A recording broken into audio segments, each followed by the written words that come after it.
All right, welcome back, everybody. This is hopefully just going to be a mini lecture, maybe 10 or 15 minutes, but I really wanted to spend a moment talking about what we know about cannabis consumption historically and kind of compare that a bit to how we see it and discuss it today. A big part of optimizing public health as it relates to cannabis is learning to discuss this topic in a more balanced way, free of as much bias as possible, and thus the words and the terminology we use play a big part in that.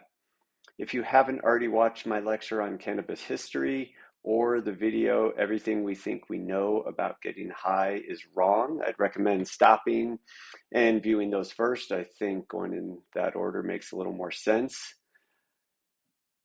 Undoubtedly, one of the major ways cannabis was consumed historically was for medical purposes. The healers of that day found different cannabis preparations to be beneficial for a wide range of symptoms and conditions. And interestingly, many of the reasons cannabis was used as a medicine in history are the same reasons we commonly see them used today. So this might include things like pain, seizures, emotional health issues, gastrointestinal complaints. Really, there's a host of other conditions that are very similar to what we see cannabis used for today and throughout in history. And use of cannabis as a medicine really goes back at least 5,000 years, as I talked about in the history video. And cannabis as medicine really developed and was used across many different cultures, across many different regions of the world. Now, historically, we also saw notable use of cannabis for spiritual purposes.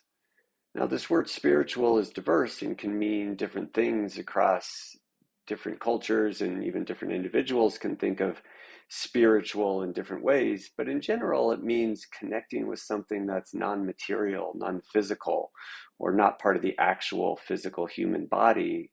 So for some, that means the human spirit or the soul, this part of us that's separate from our physical body. And for others, that means a connection to the divine or whatever version of God in which that person believes.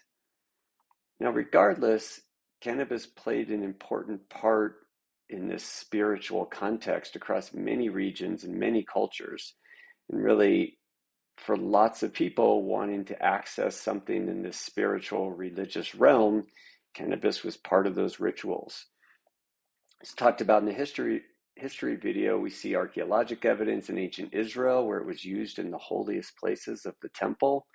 Likewise, we see archaeologic evidence of its use in funeral rites, where presumably it was believed to help the human spirit move on to some afterworld. And we saw it as a staple, especially in the older Hindu religion of India, though even today, as I mentioned, it's still part of a religious festival in India that even under prohibition still is allowed to happen once a year.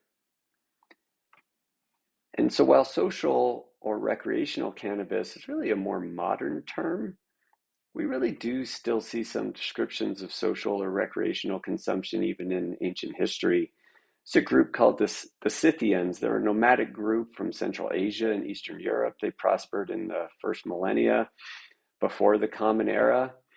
And there's writings about them from a famous Greek historian of that time, and he wrote about their use of cannabis, and he described them using it for all three of the reasons I talk about: medicinal, spiritual, but even for their own pleasurable recreation.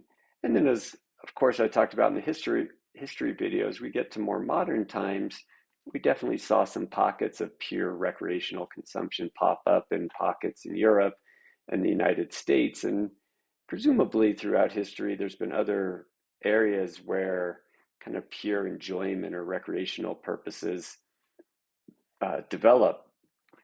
Now, as I've shown on the slide, and you might imagine, there's quite a bit of overlap between these areas as well, especially the social recreational piece.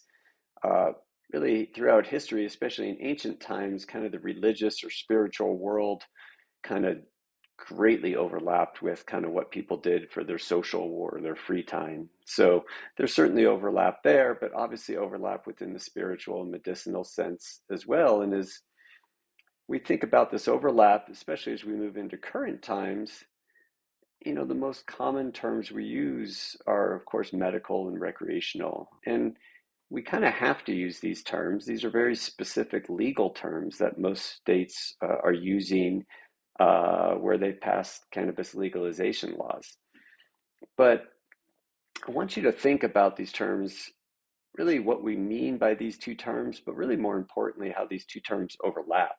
So in 2023, in current day, what do we mean by medical cannabis?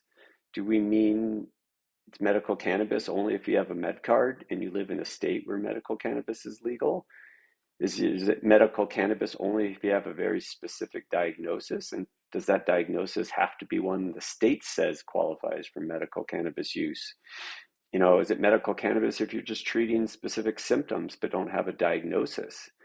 Some people might say it's medical cannabis only if it's by prescription. And then how about some people say, oh, no, it's only medical cannabis if you're using CBD, but if you're using THC or getting intoxicated, well, then it's recreational. Some people might say it's medical cannabis only if you're following the specific recommendation of a physician. So I go through that whole list of things just to say clearly there's no absolute defined definition of what medical cannabis is. It might mean different things to different people, and there's clearly overlap between recreational and medical cannabis. What happens if you have rheumatoid arthritis and you use cannabis to treat your pain and the inflammation from your arthritis, but you happen to have a friend over and you're watching a movie and you're laughing your ass off because you're intoxicated by THC. Now, is that medical or recreational use? Or how about you don't really have a formal diagnosis of depression, but you consume cannabis periodically when you're feeling down and you feel it helps your mood and just helps you feel a little bit more happy? So is that medical or recreational? So obviously I could go on with many examples that kind of blur this boundary. And so while we can't get rid of these terms because they have legal ramifications, we definitely need to think more broadly when we talk about cannabis and public health.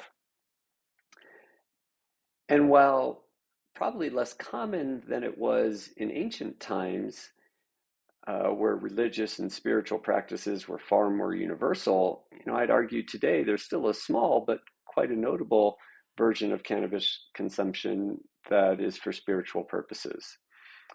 That can be in a formal religious setting. So cannabis use is a cornerstone of Rastafarian religious practices.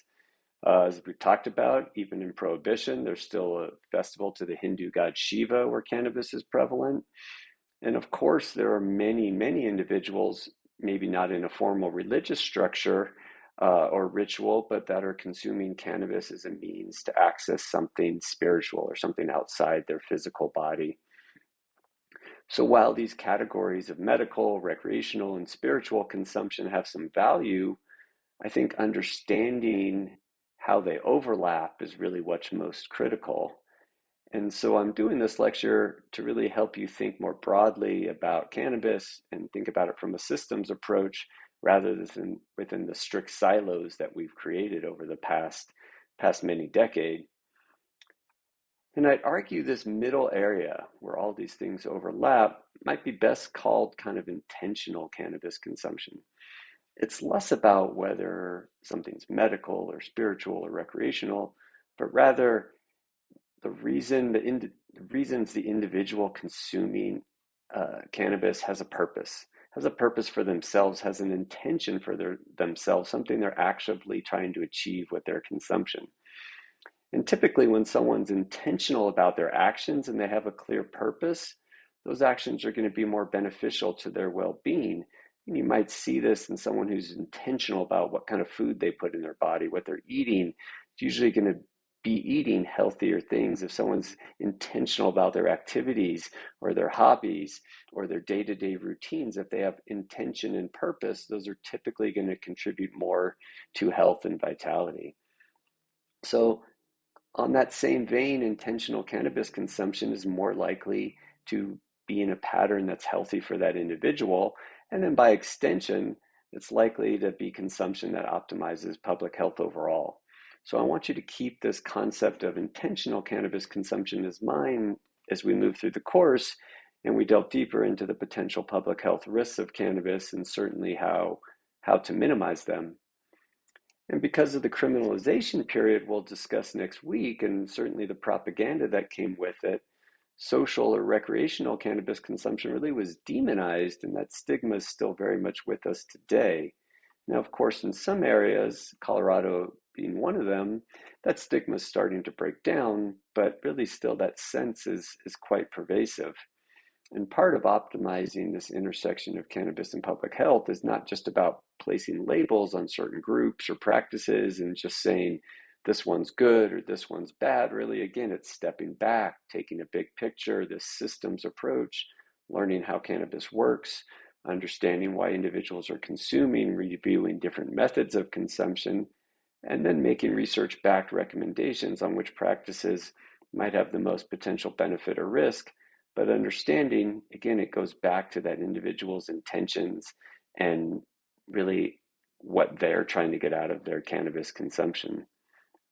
So crucial to this big picture thought is that there's an understanding that there's rarely, really, if ever, going to be any absolutes when it comes to cannabis and public health, and really when it comes to just human health in general. One size does not fit all. One size will never fit all. And we try to kind of make one size fit all in our health system. Kind of everybody with a given diagnosis has to get the same care, whatnot. And that just tends to not work well. So again, we can make guidelines and recommendations, but there's always going to be overlap and there's always going to be exceptions, just as we've seen throughout human history. And again, it really becomes important when we think about public health policies and regulations to ensure we're not just hyper focusing on a single scenario, especially something that's an exception, and making policy that sacrifices the well-being of a much larger number of individuals. And certainly as we review the Prohibition era next week, that will be a very pertinent topic. So thanks for listening. See you next week and talk to you soon.